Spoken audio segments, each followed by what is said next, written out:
ઓમ સાંઈરામ મિત્રો, દૈનંદિન સાંઈ બોધ 25 જાન્યુઆરી।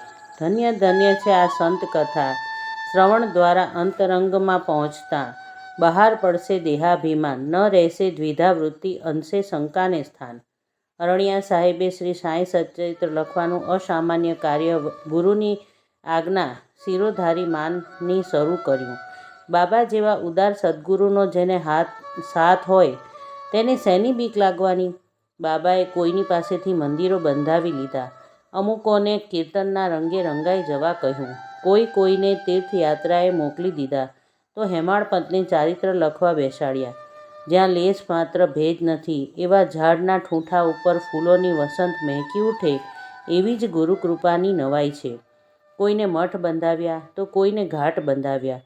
હેમાળપંતે માત્ર શ્રી સાંઈ સચ્ચરિત્ર લખવાનો અઘરો માર્ગ સ્વીકાર્યો। કેટલાક સન્માનપૂર્વક પૂજન કરે છે, કેટલાક ધીમેથી બાબાના ચરણની સેવા કરે છે। હેમાળપંતનું મન માત્ર બાબાના ગુણ સંકીર્તન કરવા માટે ઉત્કંઠ હતું। સમર્થ સાંઈની નિજ સ્થિતિનું યથાર્થ વર્ણન કરવું તે કોઈને શક્ય નથી, એ હેમાળપંત જાણતા હતા। પણ ભક્ત પર કૃપા કરીને બાબા પોતે જ પોતાની મેળે પોતાનું ચારિત્ર લખાવી લેશે એવો વિશ્વાસ પણ તેઓ સેવતા હતા। તેમણે ચારિત્ર લેખન માટે જેવી કલમ હાથમાં લીધી તેની સાથે જ બાબાએ તેમનું હુંપણું ખતમ કરી નાખ્યું અને પોતાની કથા પોતે જ લખાવી લીધી। શ્રુતિ અને સ્મૃતિ એ બે આંખો કહેવાય, એમાંથી જે પણ ન હોય તો કાણો કહેવાય અને બંને ના હોય તો આંધળો કહેવાય। હેમાળપંત પોતાને અંધ કહેવડાવે છે, પરંતુ બાબાની લાકડી છે તેને શેનો ત્રાસ? મૂકમ કરોમિ વાચાલમ પંગુમ લંઘયતે ગિરિમ એવી બાબાની અકાર્ય શક્તિ છે। બંસી અને વાજા પેટી કેવી વાગે છે તેવી ચિંતા બંસરી કે વાજા પેટીને નથી, એ તો વગાડનાર ઉપર આધાર રાખે છે।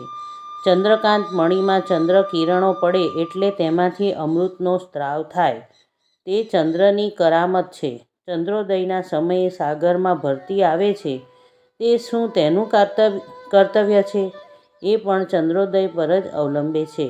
વમળ અને મોટા ખડગોથી બચવા સમુદ્રમાં ફરતી હોડીઓને ભયની અગમચેતીઓ આપવા માટે દીપસ્તંભ દીવાદાંડીઓ લગાડવામાં આવે છે, તેવી જ રીતે મધુરતામાં અમૃતને પણ શરમાવે એમ આ સાંઈબાબાની કથાઓ સંસાર સાગરના ઉબડખાબડ માર્ગને એકદમ સરળ કરી નાખે છે। ખરેખર સંતોની આ કથાઓ ધન્ય છે, કારણ કે શ્રમણ માર્ગ તેમનો હૃદયમાં ઉતરતાની સાથે જ દેહાભિમાનનો નાશ કરે છે અને સુખ દુઃખ જેવા ભેદ બાકી રહેતા નથી। જ્ઞાન સંયમ વધતો જાય છે અને દેહાભિમાન ઓગળી જાય છે। શ્રી સાંઈબાબા ભવસાગરમાં દીપસ્તંભ છે। ઓમ સાંઈરામ।